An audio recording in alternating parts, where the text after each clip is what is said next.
When I was a kid, I was in love with the Percy Jackson series by Rick Riordan.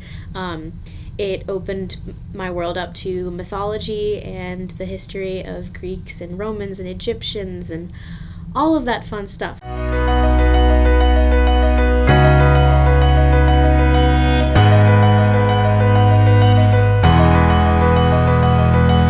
I chose education because I knew how much I really enjoyed learning. I had very close relationships with some of my teachers in high school, and I saw the work that they put into it and the effect of that too, changing students' lives, changing my life. I thought, well, that's, I want to change lives. I want to make some kind of difference in the world. That's really important to me in my career. I had a biology teacher. I actually took his class. It was a North Carolina wildlife class. He was really good about making it useful for the real life. We went outside a lot, and which is something you don't see a lot in classrooms about the sciences. Like, I feel like I just did labs inside and never really saw the real world application to it. But when we were learning about salamanders, we went to the creek and we found salamanders and we measured them and identified them. Real life experience, hands-on experiences like that are so important in your educational journey. Creating activities, when you're creating lesson plans and creating activities that are hands-on, I think it would be super important to maybe have a class or like a section of a class where you go to the Wakerspace and implement hands-on activities and use the Wakerspace to do that. I also never thought about the effects of architecture on student learning.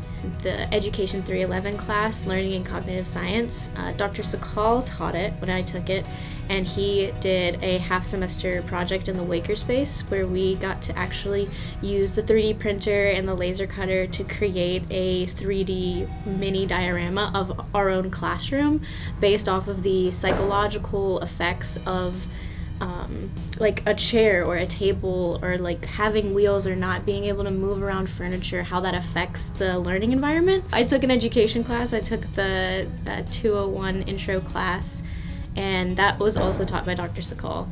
And that kind of won me over, learning about the history and also the policy, educational policy, and the systematic problems in education. It really reeled me in, and like, this is a problem that affects every single person in this world, and I want to be a part of it, to the solution. I really like the poem "The Sun Never Says." I don't remember who wrote it, but the beginning part is, "The sun never says to the moon, you owe me."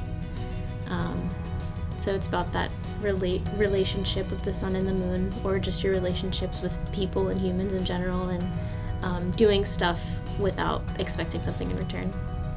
I'm on the non-licensure track right now. I am minoring in schools, education, and society, but I'm still planning on teaching. I'm still planning on getting my license.